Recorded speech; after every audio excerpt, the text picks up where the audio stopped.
en flèche et j'espère que la conviction aussi. Vous avez entendu 5 interventions de tonalités différentes, avec des approches différentes. À vous, bien sûr, de prendre position.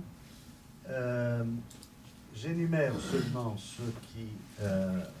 c'est la 12e année que nous faisons l'Académie diplomatique. Les éléments qui sont et constituent encore pour les jours qui viennent des points, des focus de débat. Un, c'est la relation entre particularité historique et abstraction. Autrement dit, entre État ou communauté réelle et idéaux souvent utilisés sur le plan bureaucratique, entre organisation nationale et organisation supranationale, dit en d'autres termes. La politique exige qu'on identifie les décideurs de la politique et qu'on parle de stratégie. Donc l'idéal est que nous parlions des stratégies des puissances majeures déterminantes. Et comment les révolutions prétendues ou réelles ont du mal à se définir en termes institutionnels et en termes de stratégie. Normalement, les écoles militaires ou les écoles diplomatiques commencent par la généralité des phénomènes, puisqu'il n'y a de connaissance que du général. Il n'y a de connaissance, selon les épistémologues, que de l'abstraction. Donc, on doit définir quelle est la période historique dans laquelle nous sommes et qui aspire à la primauté, qui aspire à l'hégémonie. Et quelles sont les puissances qui aspirent à l'hégémonie, quelles sont les puissances satisfaites et les puissances perturbatrices. Les phénomènes subétatiques que nous examinons rajoutent à la complexité des phénomènes. Mais nous ne devons jamais oublier que ceux qui décident, c'est les États. Parce que les États disposent de la capacité de définir une stratégie, de réunir des ressources civiles, militaires, diplomatiques et d'avoir des relations entre elles au sein ou non de la communauté internationale. Voilà un peu.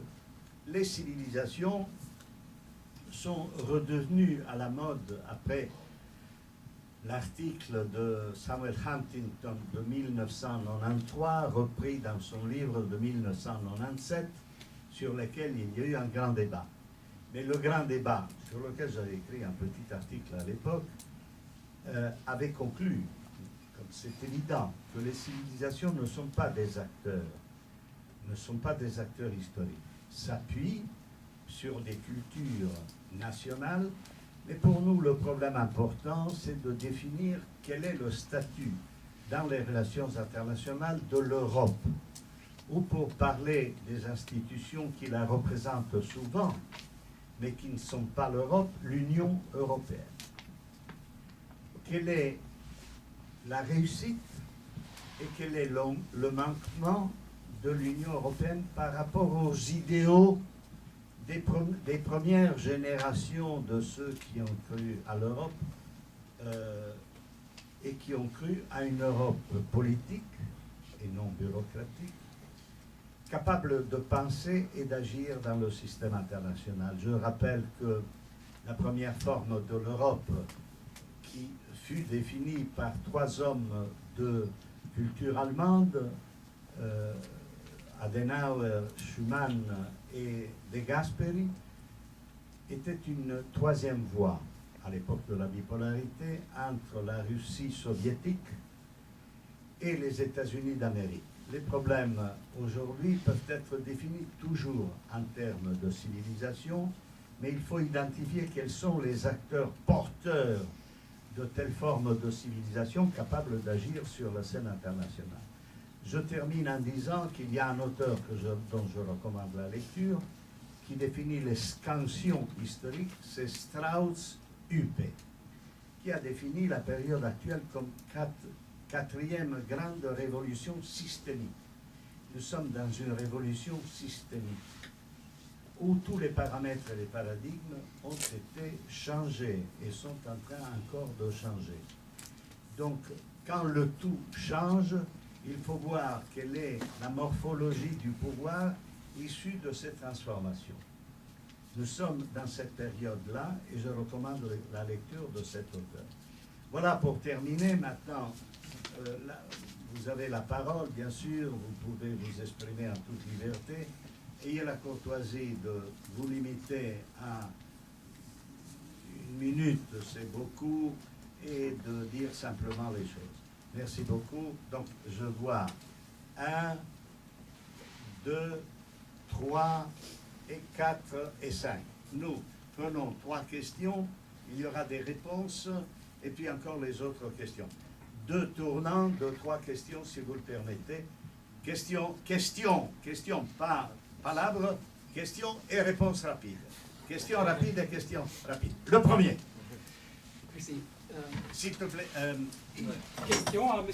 Khatsisavas. Vous avez dit que Assad n'est pas un interlocuteur pour l'Union européenne. Quelles seraient les conditions à remplir par Assad afin qu'il devienne un partenaire éventuellement?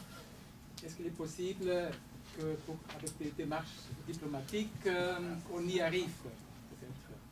Je rappelle la démarche brillante de la Russie qui avait amené Assad à se débarrasser des armes chimiques. Alors, l'impossible peut se passer encore. Première question. Question. Maintenons les passions sous le contrôle de la raison, s'il vous plaît. Comme j'ai le micro. La même chose. Oui, après. Allez-y, c'est la même chose. Non, Tu as été le troisième, à dire la vérité. Ça va, le troisième. Bonjour, moi c'est pour Madame Pilaïeva, ce que je voudrais, la question que je voudrais poser, c'est avec M. Saakashvili devenu gouverneur d'Odessa, en Ukraine. La question est la suivante. Quand M. Saakashvili était président de Géorgie, il a multiplié le budget de l'armement par 12,5 ou 13,5 à l'époque, sur toute une série de rachats d'armements dans tous les anciens pays socialistes, armements qui ont été revendus dans toute une série de trafics. Vu l'instabilité de l'Ukraine actuelle, n'y a-t-il pas un risque de voir tout un trafic d'armes, notamment, vers tout cet axe d'instabilité? C'est la question que je me pose. Merci beaucoup. Baraka. Non, après. Baraka, la troisième question. Merci beaucoup pour gagner du temps. En anglais, si c'est possible, répète. Bon, comme il y a 6 orateurs, j'ai 6 questions rapidement. D'abord, je m'adresse à M. Pierre-Christophe. Comment ça se fait que les experts de l'Union européenne, vos services de renseignement, n'ont pas pu découvrir ce qui allait arriver, y compris dans le monde arabe, avant le printemps arabe, et que même après, avec Daesh, qui se développe à une très vite allure, 30 000 Daeshistes bougent en Irak, puis en Syrie, sans que vos satellites... et puis, bon, il y a beaucoup de territoires qui c'est du désert. Comment ça se fait que vous n'avez pas pu vous attendre à ça? Deuxième chose, quand on parle de Daesh, on nous dit ici en Europe que plus que 40 ou 50% des Daeshis ne sont pas ni irakiens ni syriens. Maintenant, nous avons des Daeshis chinois. Alors, comment est-ce que vous expliquez ça? Alors, quand M. Carlo Facci nous parle de culturalisme, etc., vous parlez de modernisme et de modernité, je tiens à vous dire que tout de suite après l'Afghani et Mohamed Abdo, dans l'Europe très moderne, nous avons eu Première Guerre mondiale, Deuxième Guerre mondiale, et des millions de morts. Et moi je trouve, c'est quand même, il ne faut pas dire que les Arabes, nous n'avons pas un gène spécial, un chromosome XXXXX, pour qu'on soit violent et qu'on soit différent que les Européens. Il y a la géostratégie que monsieur a très bien expliquée, qui démontre pourquoi nous sommes arrivés à cette situation aujourd'hui. qui ont parti, et je vais être très franc là-dessus, ça fait 40 ans que je suis la politique des Européens, qui ont parti voulus par certains. Quand je vois l'échec, vous parlez de bon voisinage, enfin de la politique, neighborhood policy et tout, mais ça fait 30 ans, 35 ans que j'assiste au Parlement européen et dans les institutions européennes à changer, et on va réformer la politique vis-à-vis des pays arabes. Etc. Bon, bref, bon. Alors, encore une question à vous, et je ne sais pas qui va me répondre. Vous parlez que Daesh contrôle en grosse partie la région sunnite. Mais qui a qui a programmé tout ça? Quel est le rôle de M. Bramers dans tout ça? J'ai lu un rapport qui était fait par M. Guy Bouchard, qui est l'ancien directeur du Centre du monde arabe, qui critique le rôle de M. Bramers. Et qu'est-ce qu'a fait M. Bramers en Irak?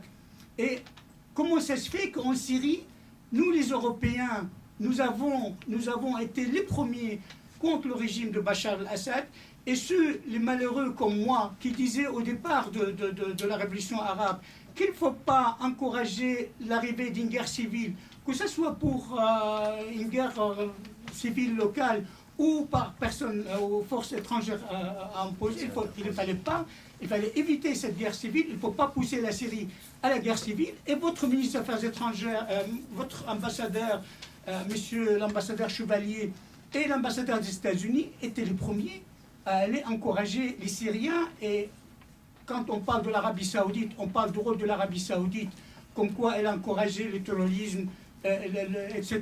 Mais on ne dit pas qu'en Arabie Saoudite, il y a plusieurs tendances, et notamment ceux qui sont des pro-conservateurs américains, comme Bandar Ben Sultan, pour ne pas le citer, qui ont joué un rôle commandé par les Américains. On en a ras-le-bol d'entendre n'importe quoi. Baraka, une autre question.